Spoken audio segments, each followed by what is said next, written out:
साथियों नमस्कार। मैं आपका मित्र सुभाष चंद्र अपने YouTube चैनल मेरी बात तेरी बात में आपका हार्दिक स्वागत करता हूं। आज की चर्चा बहुत गंभीर है और आपको ये जानने का मौका मिलेगा कि सुप्रीम कोर्ट के अपने ही फैसले को पलटने के लिए सुप्रीम कोर्ट में क्या खेल खेला गया है। देश के आर्थिक अपराधियों पर नकेल कसने के लिए एक बहुचर्चित पीएमएलए कानून बना था 2002 का। उस कानून को वैध ठहराया था सुप्रीम कोर्ट के जस्टिस खानविलकर, जस्टिस दिनेश माहेश्वरी और जस्टिस सीटी रविकुमार की पीठ ने 27 जुलाई 2022 को, और अपने फैसले में उन्होंने कहा था कि इस कानून के तहत गिरफ्तारी करने की, प्रॉपर्टी अटैच करने की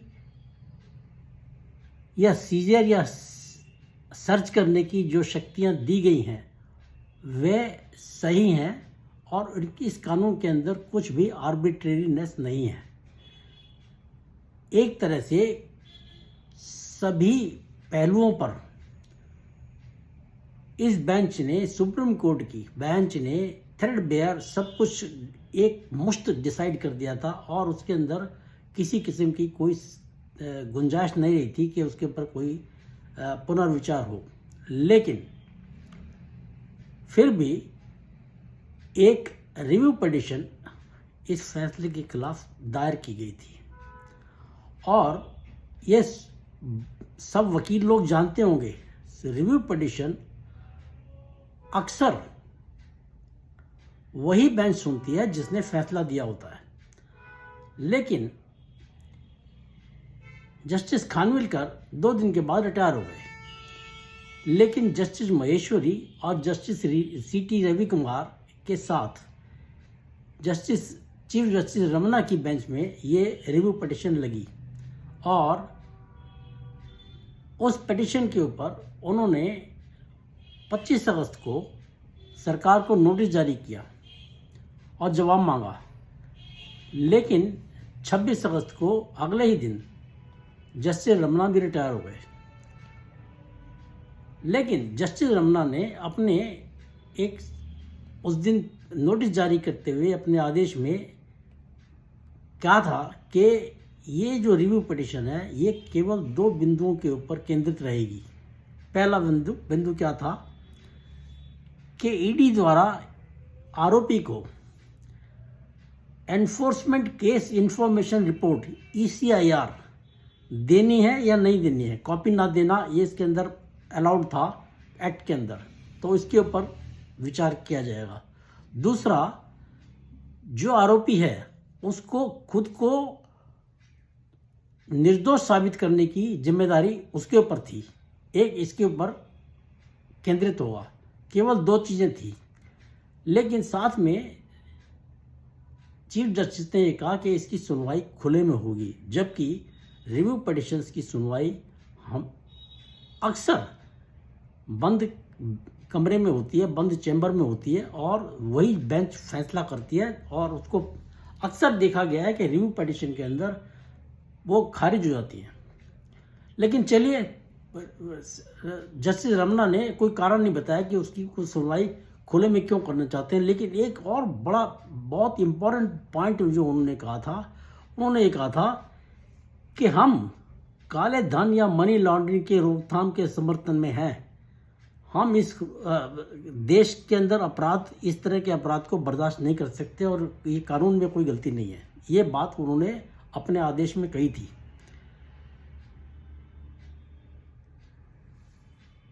अब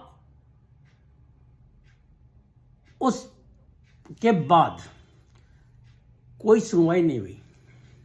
आप ये बड़ी इंटरेस्टिंग चीज़ ये है कि उसके बाद उसके ऊपर कोई सुनवाई नहीं हुई। लेकिन ये जो सुनवाई के बाद ये जो किया गया, जब खानविलकर रिटायर हो गए और उसके बाद 14 मई 2023 को जस्टिस महेश्वरी रिटायर हो गए। अब केवल बचे सीटी रविकुमार। लेकिन बेंच किसकी बनी?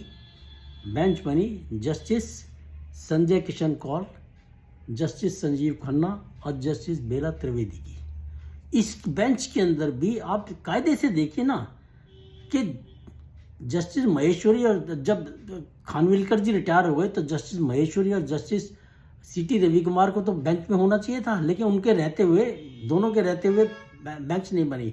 अब महेश्वरी भी रिटायर हो गए तो कम से कम सीटी रवि कुमार को तो लेना चाहिए था, लेकिन उनको भी इस बेंच में नहीं लिया गया। ये अपने आप में एक प्रश्न चिन्ह इस चीज़ के ऊपर खड़ा हो जाता है कि ऐसा क्यों किया गया। जब एक प्रथा है कि सेम बेंच सुनेगी तो सेम बेंच सारी खत्म हो गई, तो एक तो बचा, उसको तो लो, उसको भी नहीं लिया गया। उसके बाद 18 अक्टूबर को सुनवाई में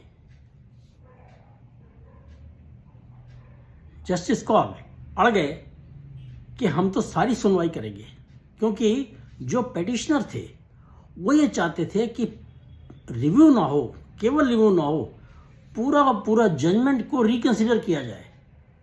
और यहाँ तक उन्होंने कह दिया कि हमको सुनवाई करने से कौन रोक सकता है। अब इस बात के ऊपर सॉलिसिटर जनरल तुषार मेहता के साथ बहुत गर्मा गर्मी हुई और यहाँ तक जस्टिस खन्ना को कहना पड़ा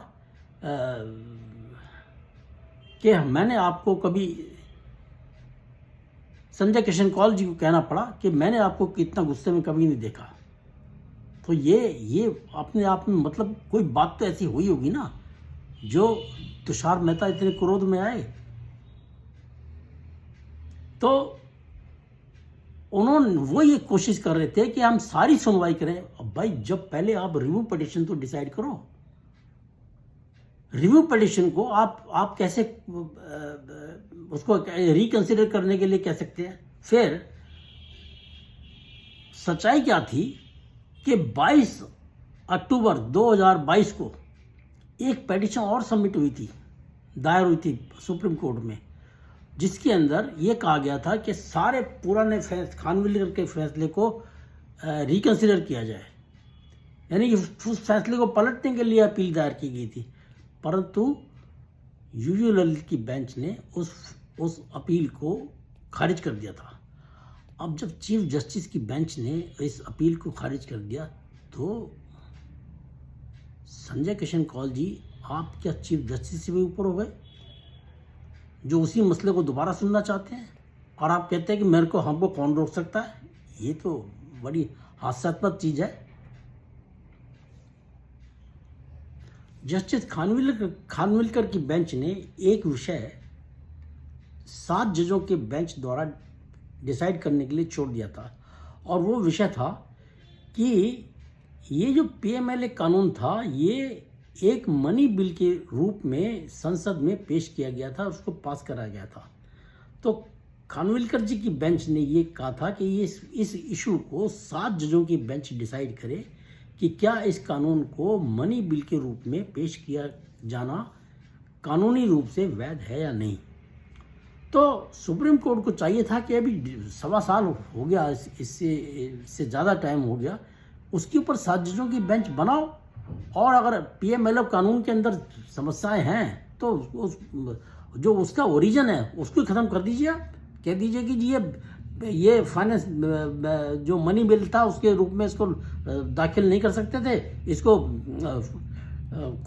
संसद में ला ही नहीं सकते थे, ये बिल ही खत्म हो जाएगा, सारा मामला ही खत्म हो जाएगा।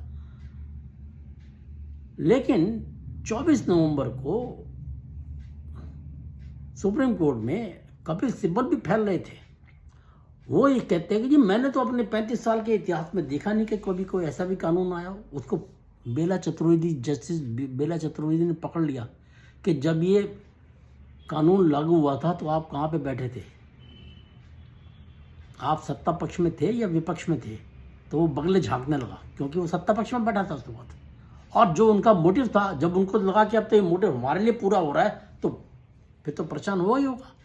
लेकिन आप एक बात बड़ी गौर करने की है, आप सोचिए ज़रा कि क्या सुप्रीम कोर्ट के इतिहास में, बड़े बड़े वकील मेरी बात सुन रहे होंगे, वो बताएं क्या कभी सुप्रीम कोर्ट के इतिहास में ऐसा भी कोई फैसला हुआ है कि फैसला दिया गया और साल भर के अंदर ऐसा बवाल खड़ा हो गया कि जी उस फैसले को पलट दो, उस फैसले को पलट दो।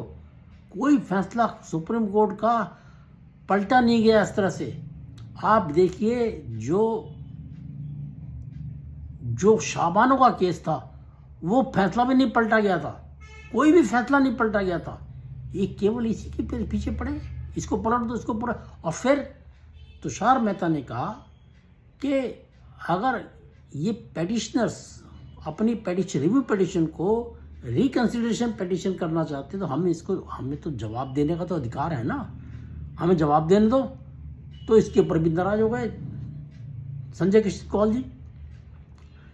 वो कहते हैं जी मैं तो कुछ बोल नहीं सकता, मैं तो 1 जनवरी के बाद बोलूँगा जब मैं फ्री हो जाऊँगा। बिल्कुल, क्या बात है। आपको मिलॉर्ड कौन रोकता है बोलने से? हिंदुस्तान के अंदर जजेस ही तो हैं जो मन में आता बोल देते हैं, वो बोल सकते हैं। हर तरह की पावर है बोलने की। रिटायर होने के बाद कौन पूछता है जी आपका चीफ जस्टिस कह देगा तो उनके पर्सनल व्यूज है, it doesn't carry any meaning. Retirement के बाद जो बोलना आप बोलिए आप। उसके बाद ये बेंच को डिसॉल्व कर दिया गया और ये कहा गया कि जी नई बेंच फैसला करेगी कि ये फैसला जो है रिकंसिडर होने के लिए जाएगा या नहीं जाएगा। ये जो पेच है ये बहुत खतरनाक पेच है। ये इससे सुप्रीम कोर्ट की और न्यायपालिका की जो गरिमा है वो गर्त में जाएगी। क्रेडिबिलिटी खत्म होगी इससे कि एक फैसला 3 जजों, आप इसका मतलब अपने जजों के ऊपर भरोसा नहीं कर रहे हैं। 3 जज क्या वो बेवकूफ़ थे जो फैसला दे गए? आप उस फैसले को पलट देना चाहते हैं? अरे कम से कम ये तो देखो आप कि जो अपील करने वाले वो कौन लोग हैं। वो कोई भारत रत्न लेने वाले कोई शरीफ लोग नहीं हैं, वो अपराधी हैं, आरोपी हैं। वो एक आरोपी तो ऐसा है कि जिसको 3200 करोड़ का जिसने गबन किया अपने बैंक के अंदर, वो अपीलेंट है उसके अंदर। आप किसको इस तरह उनको सपोर्ट कर रहे हैं क्या आप? दिस इज नो वे। ये कोई तरीका नहीं है। और बताता हूं आपको मैं क्या क्या फैसले, देखिए अजीबोगरीब फैसले होते हैं। एक फैसला दिया गया, उसमें कहा गया कि जी आप आरोपी को समन तो कर सकते हो, उससे बातचीत कर सकते हो, उसको क्वेश्चनिंग कर सकते हो, लेकिन अगर वो आपको सहयोग नहीं कर रहा, ईडी को सहयोग नहीं कर रहा, तो आप उसको गिरफ्तार नहीं कर सकते। अरे क्या बात हुई भाई? आरती उतारेंगे क्या उसकी? अगर एक आदमी को गिरफ्तारी का भय नहीं होगा, वो तो जो मर्जी अपराध करेगा, बैठा रहेगा कि मेरे को सुप्रीम कोर्ट ने कह दिया सहयोग मत करो। ऐश करेगा, मौज करेगा, मस्ती में रहेगा। दिल्ली हाई कोर्ट ने भी एक ऐसा ही फैसला दे दिया। उसमें उन्होंने कहा कि सेक्शन 50 के अंतर्गत ईडी किसी व्यक्ति को समन करने, हाजिर होने, जवाब देने और सत्यनिष्ठा से बयान देने के लिए बाध्य करने का तो अधिकार रखता है, लेकिन गिरफ्तारी करने का अधिकार नहीं रखता। क्योंकि सेक्शन 19 के अंदर गिरफ्तार करने की शक्तियों पर अंकुश लगाया जा सकता है। कर लीजिए बात। अब 2 दिन पहले एक और फैसला आ गया है। आप देखिए कहाँ से क्या क्या फैसले किस तरह से आते हैं। सुप्रीम कोर्ट का ही फैसला है। उन्होंने कहा है कि साजिश अगर मनी लॉन्ड्रिंग के लिए की गई है, ध्यान से सुनने वाली बात है, साजिश अगर मनी लॉन्ड्रिंग के लिए की गई है तभी पीएमएलए का कानून केस बनेगा, वरना ईडी सेक्शन आईपीसी की सेक्शन 120 के अंदर, जिसमें आपराधिक षड्यंत्र या साजिश की जो धारा होती है वो उसको लागू नहीं कर सकता। ये ऐसा मेरे को हंसी आ गई सुन के। आप सोचिए ज़रा भाई, साजिश तो किसी एक पर्टिकुलर क्राइम के लिए एक क्राइम हो रहा है, उसके अंदर कोई एक अलग चीज़ के लिए तो साजिश नहीं हो सकती है ना कि ये मनी लॉन्ड्रिंग के लिए साजिश होगी, वो पहले पकड़ी जाए तभी उसके अंदर उसको इन्वोक करेंगे आप। अगर एक बैंक रॉबरी हुई है तो वो तो साजिश, तो उसके अंदर बहुत से काम होंगे उसके अंदर। वो तो 120 के अंदर कवर होंगे, लेकिन अगर आप ये कहेंगे साजिश केवल अगर बैंक रॉबरी के लिए की गई है तभी आप इन्वोक करेंगे, ये ऐसे तो मतलब कानून को तो धज्जियां उड़ जाएंगी इस तरह करने से तो। और ये कौन दे रहा है रूलिंग? सुप्रीम कोर्ट दे रहा है। कहाँ खड़ा होगा कानून, आप बताइए। कल को ये मतलब मेरे को कई दफ़ा ये लगता है कि ये इंडिकेशन हो गया कि जो सुप्रीम कोर्ट में जो जिस तरह से फैसले हो रहे हैं पीएमएलए के ऊपर, ये अपराधियों को बचाने वाली बात हो रही है। गिरफ्तारी मत करो, ये मत करो, वो मत करो, साजिश है तब उसके ऊपर पीएमएलए लगाओ, क्योंकि बात है जी वही है। कैसे चलेगा काम? पूरा का पूरा जजमेंट रिव्यू कर दो, उसको रिकंसिडर कर लो, ऐसे काम नहीं चलेगा साहब।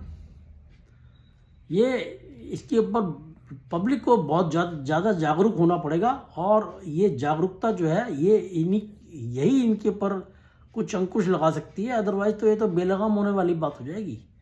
ये इस तरह से करना सुप्रीम कोर्ट का जो अपनी कुछ नहीं कर रहे साहब, ये इस तरह से अपनी जो क्या कहिए क्रेडिबिलिटी है उसको गिरा रहे हैं। और लोकतंत्र में न्यायपालिका की क्रेडिबिलिटी वो गिरना कोई शुभ लक्षण नहीं है। This is very bad for democracy of the country, very bad. Anyway, मेरे को बस ये मैं आपको मैं बता दूं, मैं जो बातें मैं करता हूं इस अपने चैनल पे, ये बिल्कुल ऐसी बातें होती हैं साहब, ये बहुत ज़्यादा लीगलाइज नहीं है, लेकिन जो आम आदमी जो साधारण मानस सोचता है मैं वो बातें करता हूं, और इसीलिए मैंने अपने चैनल का नाम भी दिया है मेरी बात तेरी बात। सबकी बात भी है, मेरी बात भी है, आपकी बात भी है। तो आपको अगर मेरे कंटेंट्स पसंद आए हैं तो आप इसको ज़्यादा से ज़्यादा लाइक कीजिए और शेयर कीजिए, और लोगों तक ज़्यादा फैलाएंगे तो लोग जागरूक होंगे। और चैनल अगर अभी तक आपने सब्सक्राइब नहीं किया है तो मेरी करबद्ध प्रार्थना है कि उसको आप सब्सक्राइब कीजिए। धन्यवाद। भारत माता की जय।